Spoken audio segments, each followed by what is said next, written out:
shocked me and a number of other people just a few weeks ago when he said, look, the ratio of bank assets to British GDP, British bank assets to British GDP is 4 times.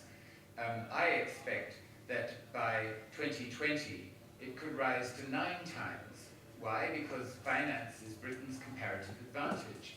And when I read this, I was deeply shocked because it seemed that he has no idea about the dangers of having a large financial sector in an economy, because the financial sector is always wanting to blow up bubbles. Bubbles are very good for financial profits. And if you have bubbles, then you're very likely to have crashes, as we have seen only too clearly. So finance, yes, it should have been brought much more centrally into my argument and indeed into the literature. Finance has been neglected in development studies generally, but it has to be treated as something which is potentially very dangerous. I think I will stop at that point. You said the Palestinian economy... about the changes in the bank thinking. Yeah, well, I just don't see this as happening more than skin deep, at least so far. And there's a question of whether, there's a big question of whether Dr. Jim Kim, the new president of the bank, whose background is in public health in the poorest economies, like Haiti and in Rwanda, whether he has any interest whatsoever in these things. He has an interest in making very poor people making very poor people more healthy, but in still poor countries. To have countries not remain very poor, you need much more than public health, kind of low-level interventions that he seems to be very keen on.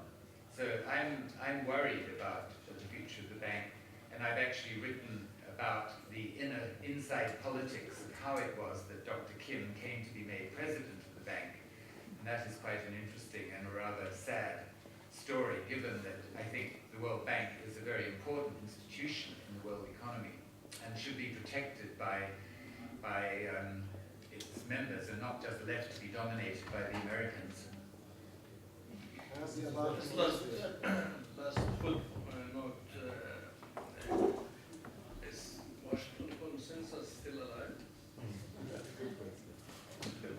Well, the Washington consensus,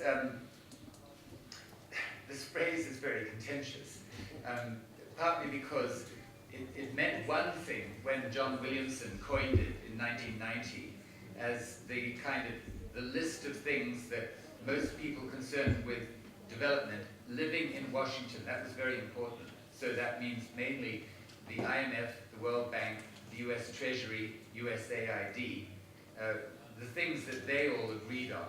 And so, for example, he excluded from the Washington consensus free capital mobility, free capital movement. He excluded that because he said there's not a consensus on whether that's a good thing or not. But subsequently, that particular item, the need for free capital movements, has been added by later people, so that many people think the Washington consensus includes free capital mobility.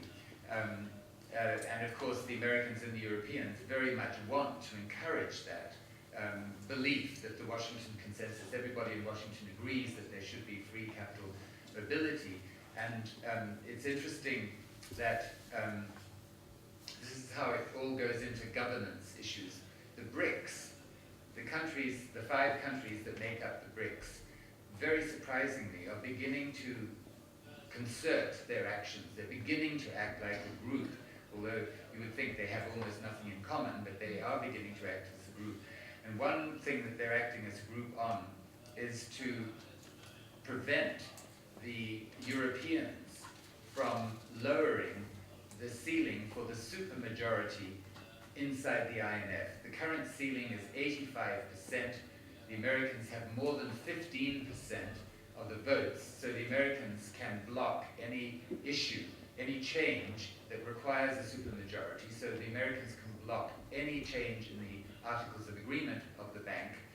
The Europeans want that lowered from 85 to 75%, because then the Europeans could exercise much more power if they all get together and pool their votes.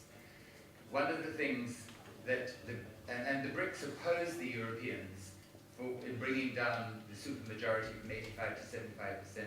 One reason is because if it's put at 85%, the BRICS together have more than 15%, so they can veto any proposed change. The one thing they really, really want to be sure they can veto is the American and the European wish to remove Article 6 of the IMF Constitution. Article 6 gives member states the right to restrict capital flows, and the Europeans and the Americans want to remove that right from the Constitution of the IMF, and the BRICS want to make sure that they can always veto an American change which would remove that right for free capital mobility. So anyway, you asked, is the Washington Consensus still in existence? I mean, basically, the answer is basically yes, with some qualifications.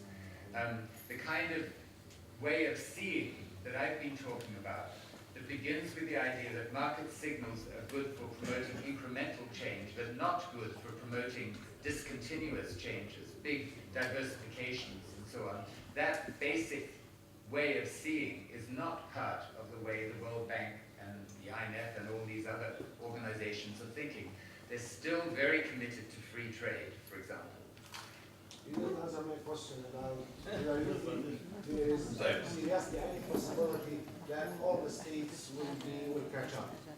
And also the answer is no. There's no possibility that all the states will catch up. But I will say one final thing. The Washington Consensus is still in force, but by 2050 it will be the end of neoliberalism, because climate change will, as climate change begins to really kick in, neoliberalism will just evaporate. It's no longer viable in a world where governments are seriously faced with adjusting to climate change. طيب, at the end, let me, on your behalf, all thank our distinguished speakers and thank you for attending.